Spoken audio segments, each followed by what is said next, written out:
This is a weekly summary of interesting news that is relevant for my distributed systems lecture at the Eastern University of Applied Sciences in Switzerland.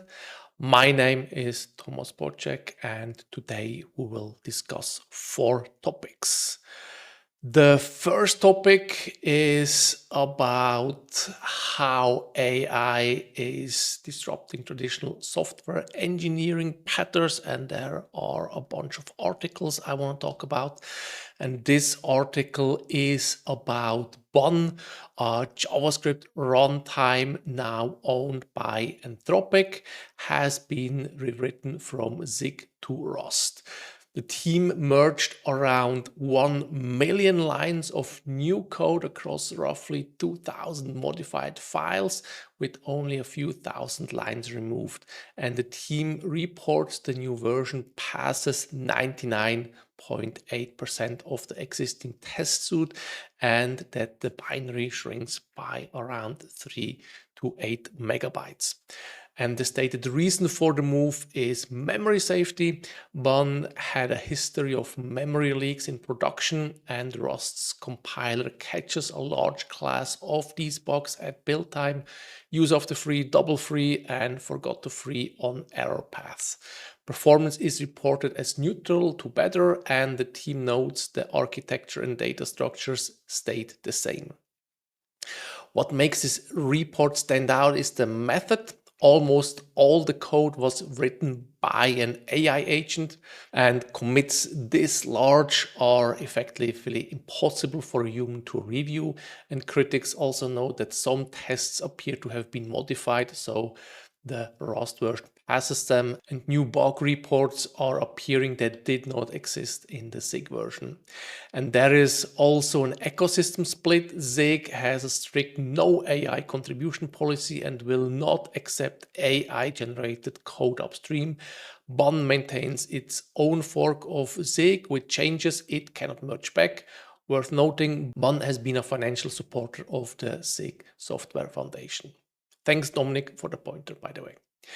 And the next article is on an internal AI agent tool at Amazon called Meshclaw.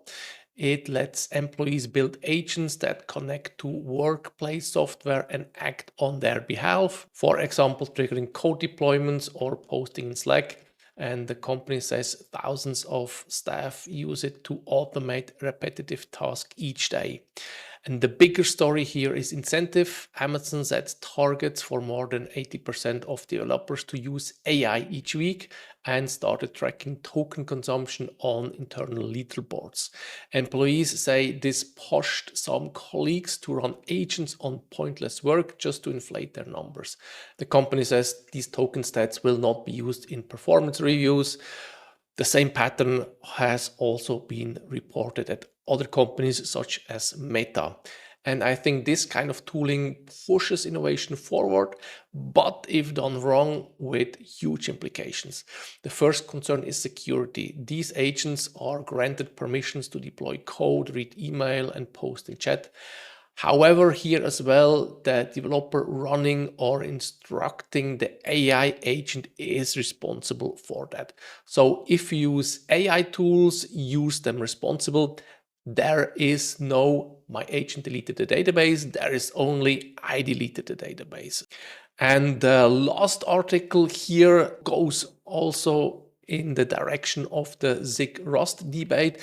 This article argues that long-standing default of building new project in Python or TypeScript is breaking down because AI coding agents have gotten good at the harder system languages, mainly Rust and Go.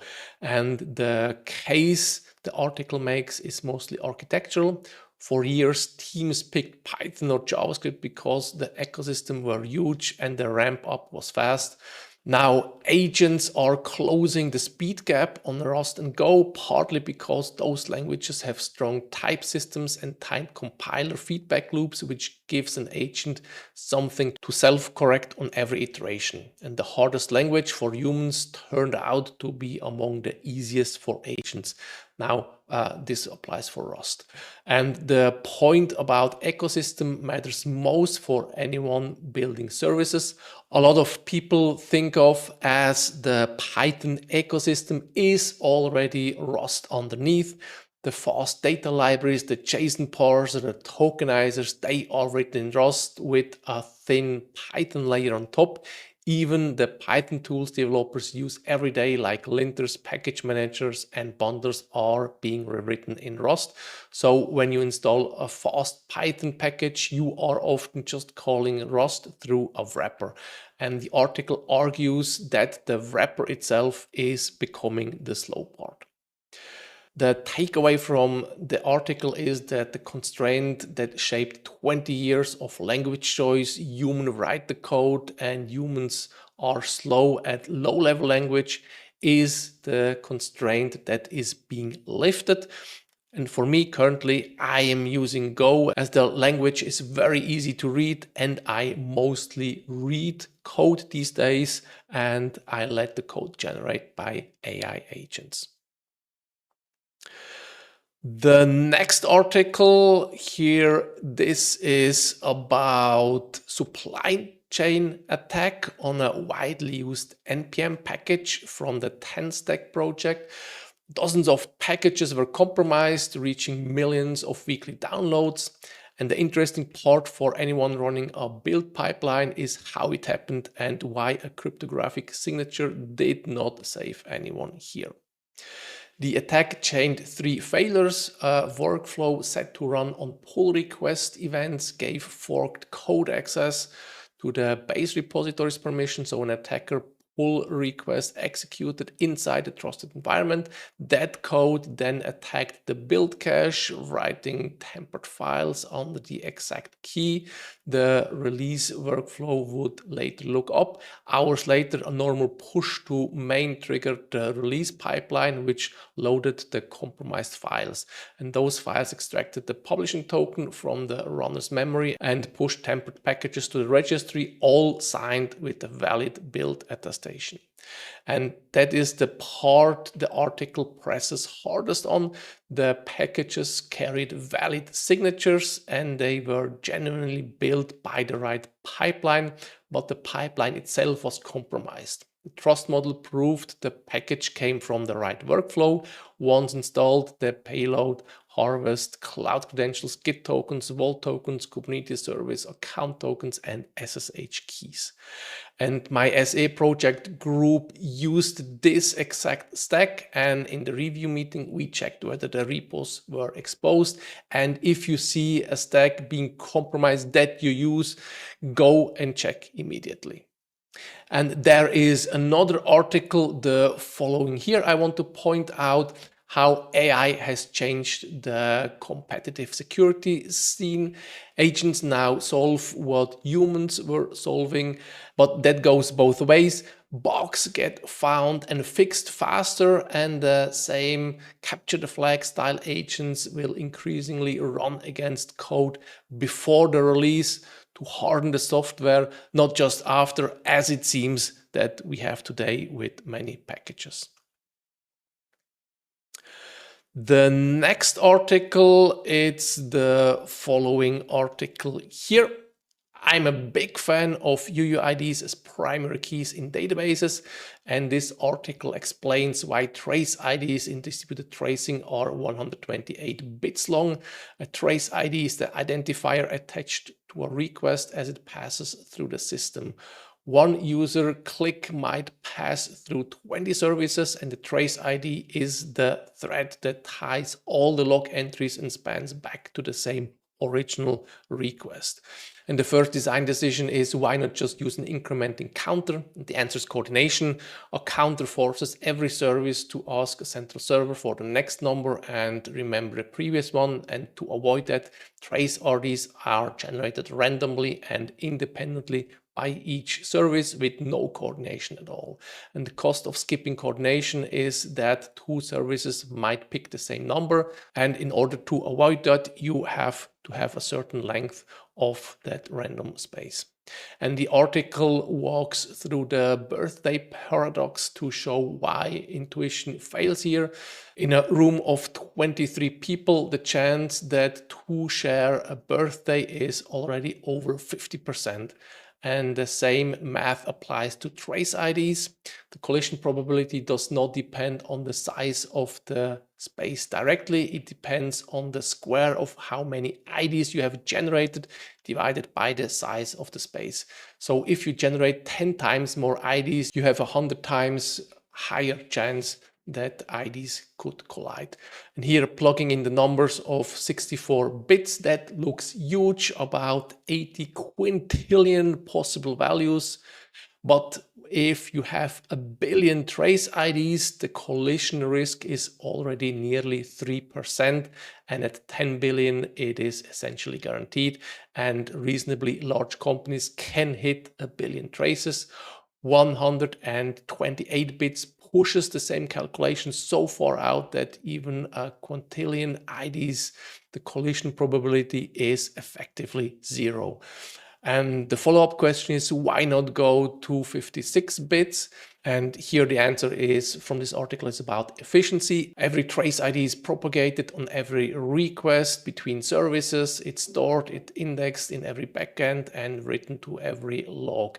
Doubling that overhead for safety margin you will never need is a bad trade. And 128 bits also happens to be the size of the UUID, which means every database, language, and protocol already handles this. However, what the article did not mention is that the UUID, you do not have 128-bit randomness. So at most 122 bits contribute to the uniqueness of UUID. Now, the last article is about blockchain and cryptocurrencies. It's the following article here. This article reports that this past April was the worst month for crypto security. Around $635 million were stolen across 28 separate incidents in around 30 days. And the pattern the article mentions is more interesting than the dollar figure. Audits and code level security have actually improved also due to AI. Smart contract bug incidents are reported to be down sharply, but 95% of the losses for the month came from outside the smart contract itself. The attack surface has moved to the infrastructure layer, cross-chain bridges, private key management, deployer accounts, and the humans operating them. The two largest incidents make the point. One was a perpetual protocol on Solana, where attackers spent 3 weeks posing as a quant firm, then socially engineered the Security Council into pre-signing transactions, wallets drained in about 12 minutes. And the other was a cross-chain bridge that used a single verifier for its message. Attackers forged a cross-chain message, the bridge accepted it, and around $293 million in staked ethers were drained in 46 minutes. And because the affected token was used as collaterals on several major lending platforms, the failure spread. $8.4 billion in deposits were pulled from one major lending platform in 48 hours as users rushed to exit before bad debt could spread, and 30 billion in total value locked across DeFi evaporated. And here the conclusion is, if a single person, key, or system can sign, deploy, or upgrade a protocol on their own, this is now a serious weakness. There needs to be more than one check in the chain. The researchers also say most of the money stolen this year traces back to one highly active group. And we are seeing AI agents at work here too. 3 weeks of social engineering, real-time message forgery, faster reconnaissance, faster fund laundering, and the same trend I mentioned in the supply chain story applies here. The code is getting safer, but we see more social engineering attacks, and the human here is the weakest link. So that's it for this week, and see you in 2 weeks.